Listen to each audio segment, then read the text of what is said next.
ফুটে বাচ্চাটা আসলে একটা হার্নিয়ার হয়েছে এই জায়গায়। হার্নিয়ার কিন্তু যদি একবার পেকে যায় কিন্তু ক্যান্সারও রূপ ধারণ করতে পারে, অন্য অন্য বড় রোগও হতে পারে। ডাক্তার বলেছে দ্রুত অপারেশন করতে। এই জন্য আপনাদেরকে আমি বলবো যে এই বাচ্চাটার একটু পাশে দাঁড়ান। আপনারা 50 টাকা, 100 টাকা, 500 টাকা, কত টাকা তো কত দিকেই খরচ করেন, আপনারা এইভাবে একটু পাশে দাঁড়ান অন্তত। ভাই আমরা কিন্তু চলে যাব, চলে গেলে কিন্তু আমাদের দুনিয়ায় কিছুই থাকবে না। আপনি আমি যদি এভাবে ভালো কাজ করে যেতে পারি, অবশ্যই কবরে বসে অবশ্যই তার একটা বদলা আমি পাবো। এই জন্য আমি আপনাদেরকে বলতে চাই ভাই, এসব ভালো ভালো কাজ করি, আসেন। আর আমি আপনার ওনার মার কাছ থেকে কিছু কথা শুনি। আপনার বাচ্চাটার কি অবস্থা আপা এখন? আমার বাচ্চাটা মেলা অসুস্থ। ডাক্তার কি বলেছে? ডাক্তার বলে 1.5 মাস টাইম দিল, তো 1 মাস হয়ে গেছে।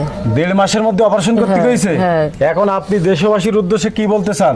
অন্য দেশবাসীর উদ্দেশ্যে সবাই যদি আমার বাচ্চাটা পাশে এসে দাঁড়ায়, তাহলে আমার বাচ্চাটা আমার বুকে থাকবে, আর না হলে আমার বাচ্চা আমার বুকে থাকবে দেখছেন না।